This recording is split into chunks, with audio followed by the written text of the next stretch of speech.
Hello and welcome to the Poetry Pea podcast. I'm Patricia, your host, and my brain is still somewhat frayed from thinking about noun-heavy, almost verbless poetry. But I love a challenge.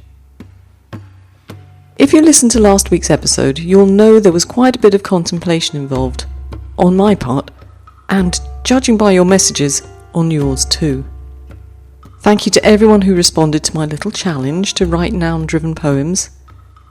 And if you're listening the day this podcast is released, you have today to send me a few. 3 at most this time, please. And I'll consider them for next week's podcast. From the ones I've received and read already, I think we're going to have a marvellous time listening to the poems. I can barely contain myself. This week, though, I want to return to the question I raised but left hanging last week. Can noun poetry be lyrical poetry? If you've been with me a while, you'll know it's a question that ties into another thread I've been pulling at. When I talk about lyricism, I'm talking about poems that create an emotional resonance. Poems that sing to me, not usually with rhyme or overt musical devices, but with their rhythm, their cadence, and a sense that they're suggesting something beyond the literal. But, and this is very important in the case of haiku, without using figurative images. None of that abstract stuff, please. That's a major difference between Western poetry and the Japanese short form we're trying to get to grips with. If you missed the earlier episodes on lyricism, I'll put a link in the show notes. But the short version is this.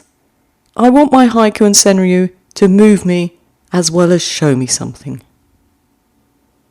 When I started to prepare these noun podcasts, I was worried that, as noun-heavy poetry asks us to rely on concrete images, presenting the thing itself, a stone wall, a fox, a dandelion, a butterfly, that this would be too stark for lyricism. I wanted to explore some poetry with you and see if together we come to a conclusion, because your thoughts are always more than welcome. Of course, these concrete images I'm referring to carry memories, emotions and associations for us, and therefore suggest something to us, the reader. We, you and I, become in a sense a co-poet, completing the poem from our own experience. Now I mentioned rhythm. Even if we pare back our language to a handful of nouns, if we pay attention to the movement of the line, to the pauses, the sounds and the breathing space within the poem, I think something magical can emerge. So today I've put together a selection of poems that, for me, suggest that concrete nouns can do extraordinary work and, spoiler alert, can create that lyrical haiku I'm looking for. Some of them rely almost entirely on the undiluted image. Some contain hardly any adjectives at all. Some will give you a static image, some will suggest movement, a dynamic image. Yet all of them leave an emotional echo long after the final line, at least for me. Let's see whether you agree with me that lyricism can indeed grow from a handful of very hard-working nouns, and I'll stop from time to time to talk about a few of the poems in a little detail. I want to start with a few poems which illustrate what I described as static in last week's podcast. Remember Edward Hirsch's description of the arrested moment of verbless poetry. Nothing happens in the poem.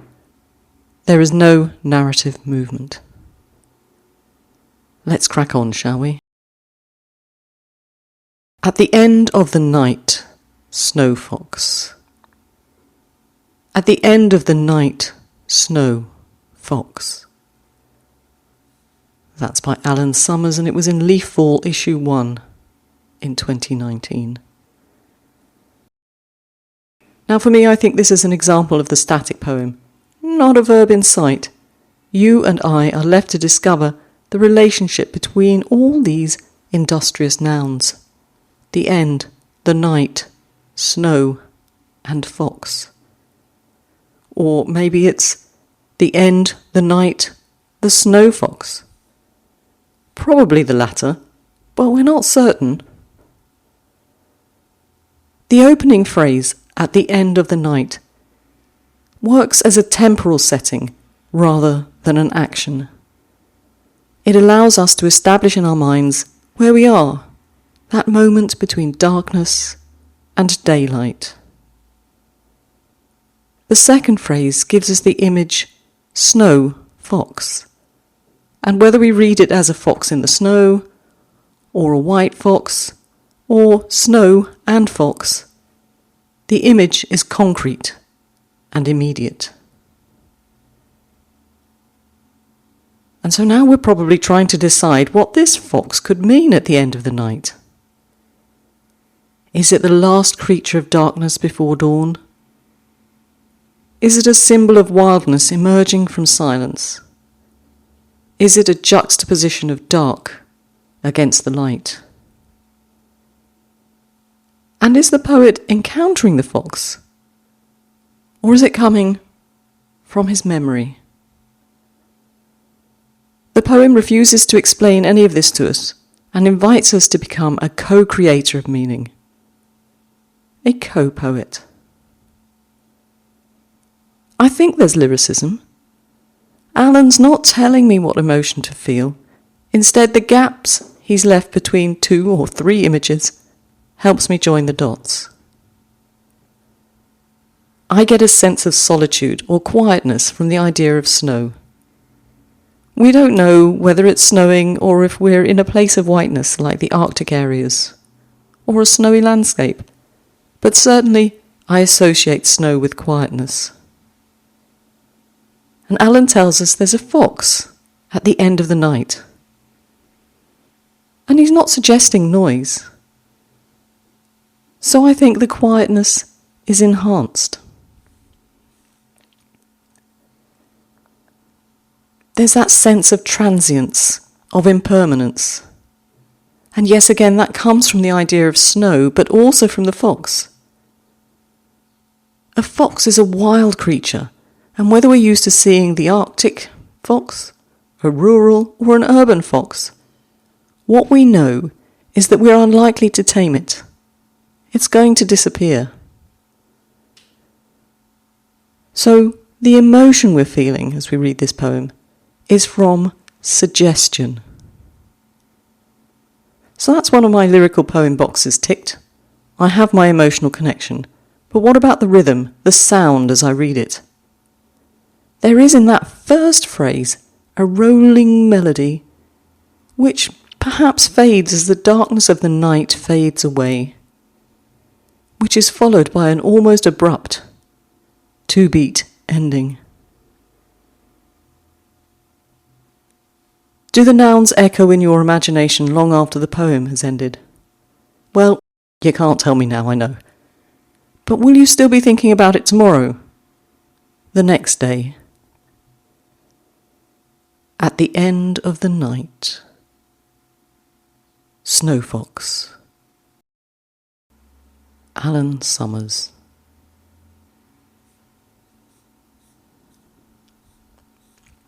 Let's hear some more. My ticket for her puppet performance. A maple leaf. My ticket for her puppet performance. A maple leaf. Radostina Dragostinova in Blithe Spirit, issue 30.3. Sunlit dewdrop on a leaf edge. The universe. Sunlit dewdrop on a leaf edge. The universe. Hifsa Ashraf from from the Poetry Peys podcast, Season 4, Episode 3.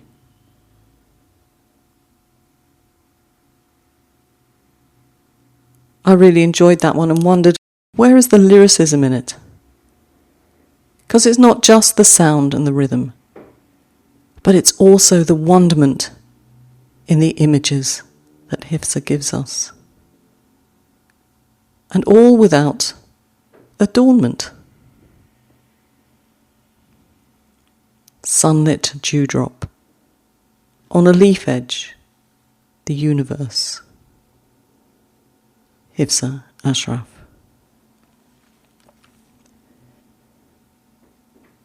Before sunrise, Christmas lights in winter frost. Before sunrise, Christmas lights in winter frost. Laura Driscoll from the Poetry Peys podcast, Series 3, Episode 24. Autumn morning. An origami crane in the tip jar.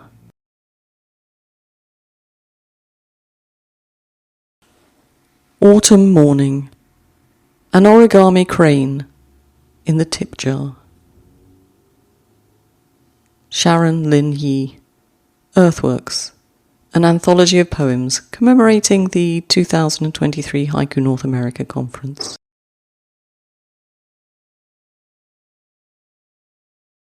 And so we have another arrested moment.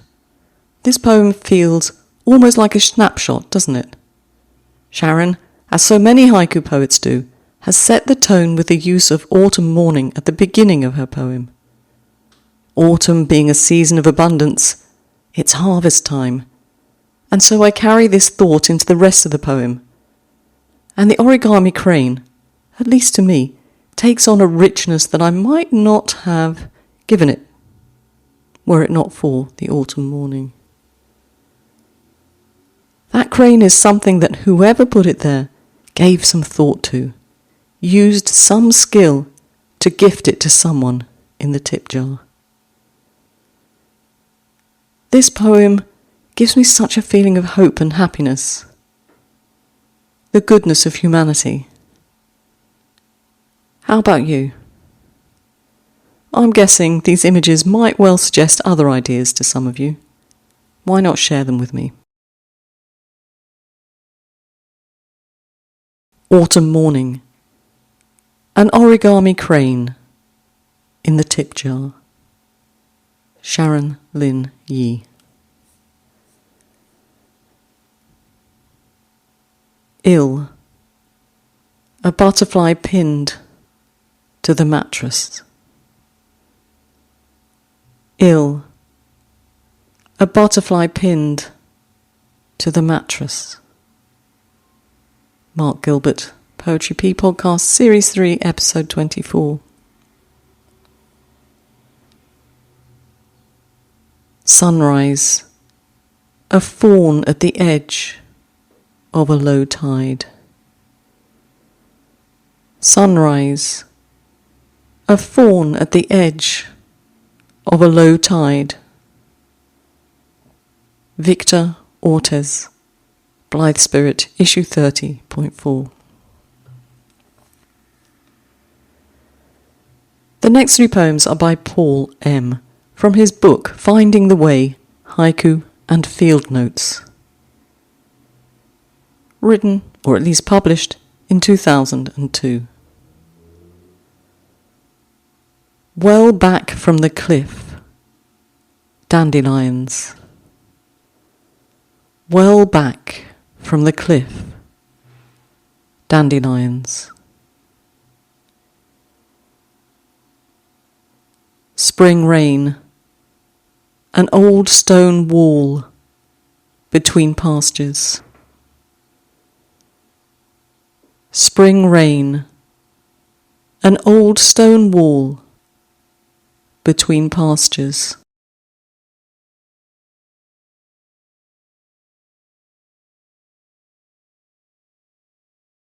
And this is the final one of our static, arrested moment poems, also by Paul M. below the falls, a stepping stone, just out of reach. Below the falls, a stepping stone, just out of reach. And this last poem exists in that tiny interval before decision or disappointment, holding us, the reader, the co-poet, in the instant. If I think about why the poem is lyrical, why it creates an emotional bond with me, I believe I have to go to that last line, just out of reach.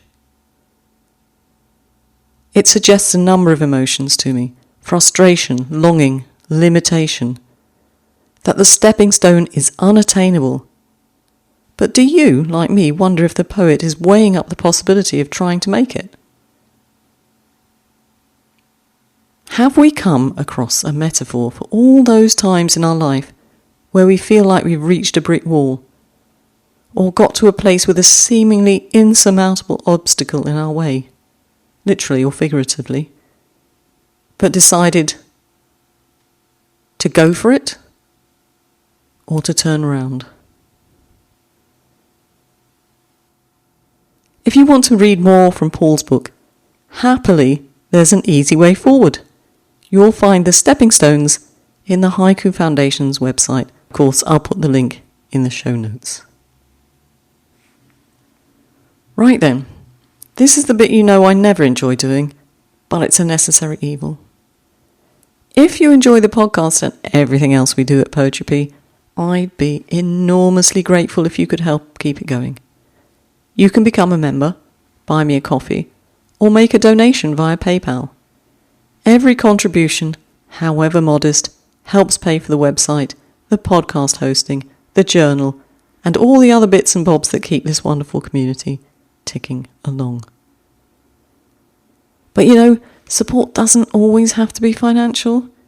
If you've got a little time to spare, I'm always looking for volunteers, particularly judges for our various submission periods.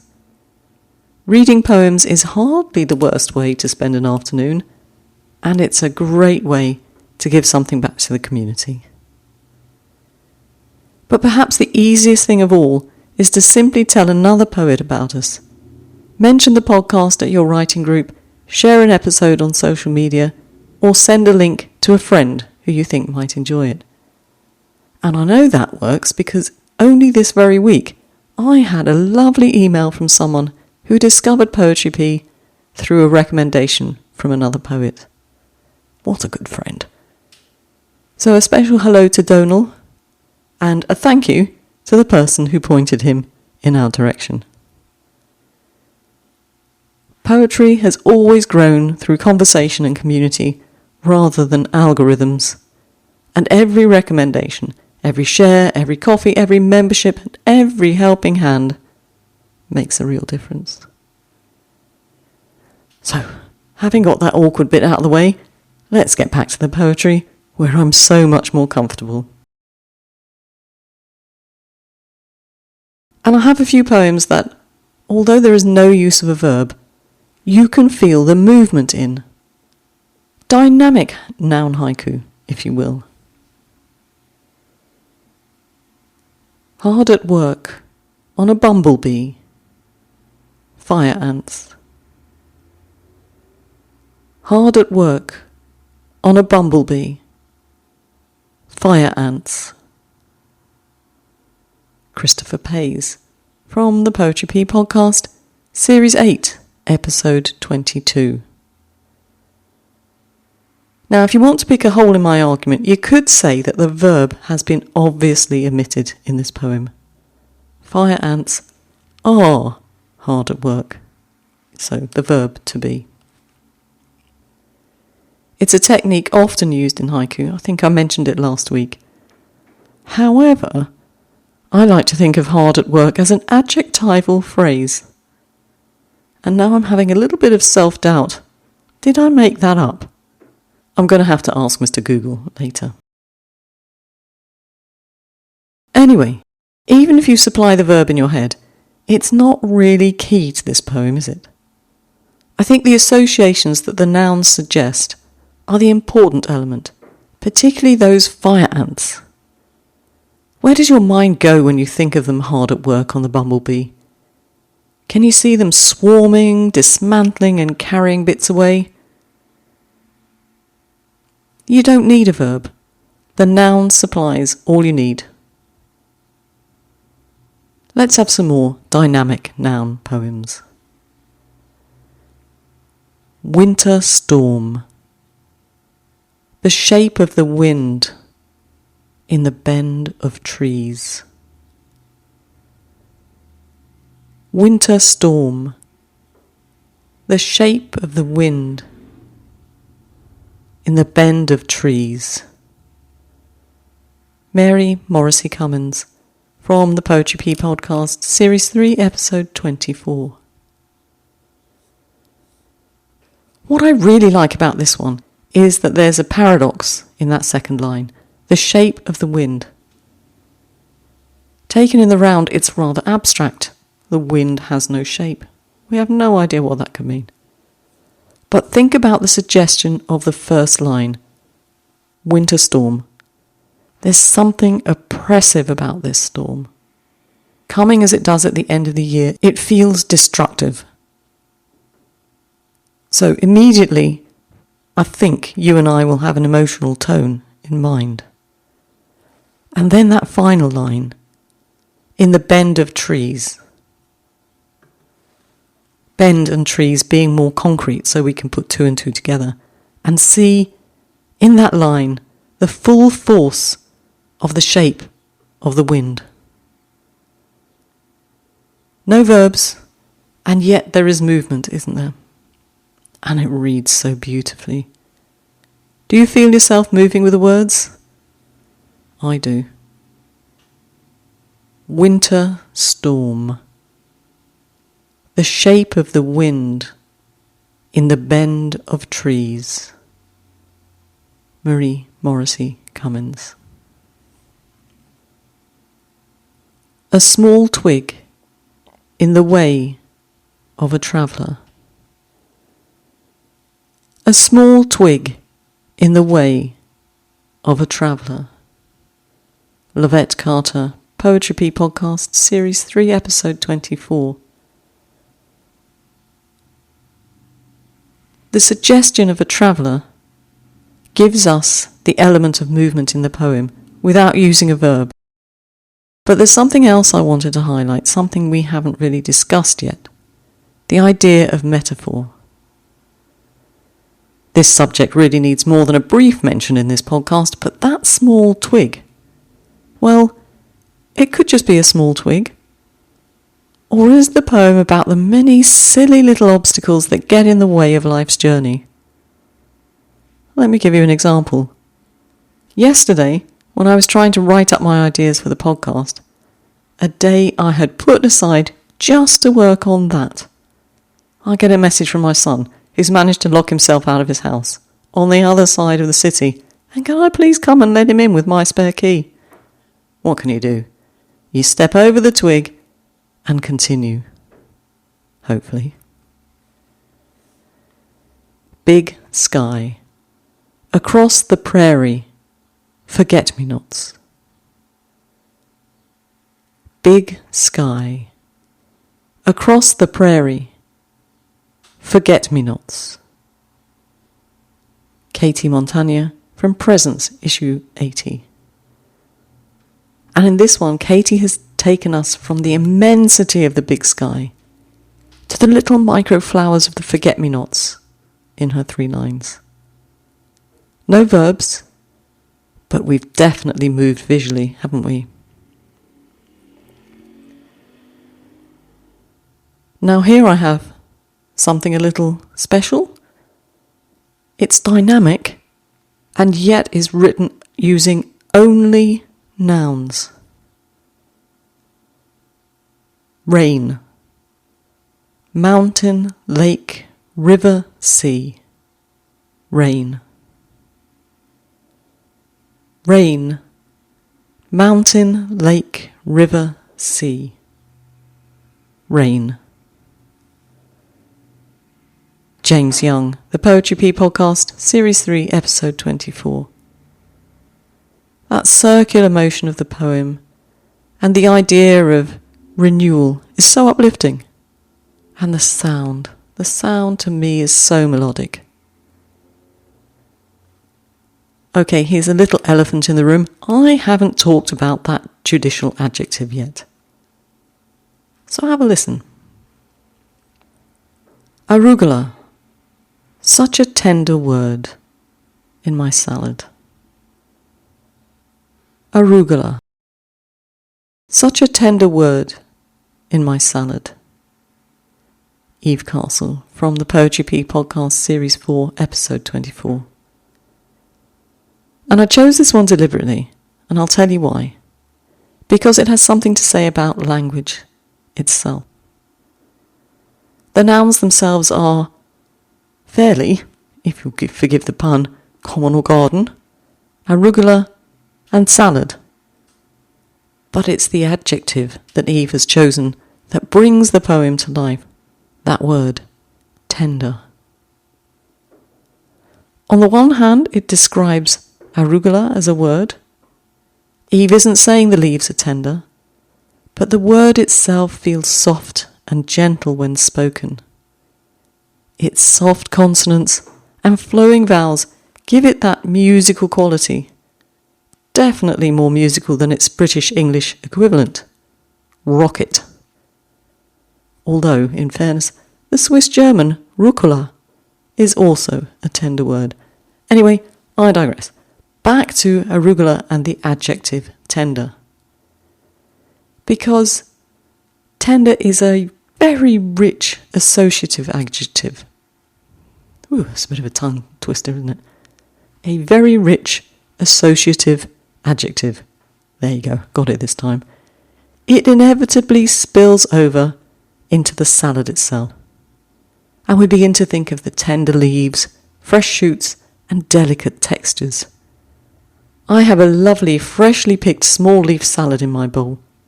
How about you? That word tender creates a bridge between language and the physical world in which we live, and which, if we care for, will care for us. Now, of course, there are exceptions to the rule. I can't make up my mind whether this is or not an exception. Write to me and push me one way or other over the fence. I was trawling through the Haiku Foundation and came upon this, a poem by one of my favourite Japanese ancients, Kikaku, often attributed to Issa. And when you hear it, you'll know why. It's translated this time by the lovely Joshua Gage, who also writes a little commentary that I'll read to you. He's written a really informative piece in the Haiku Foundation on more than just this poem. And you know where the link will be if you want to follow it up. Anyway, I'll read it to you and you'll probably guess why I had to put it in. Side by side with the shit collector's cart, mountain cherry blossoms. Side by side with the shit collector's cart, mountain cherry blossoms. Kikaku, translated by Joshua Gage.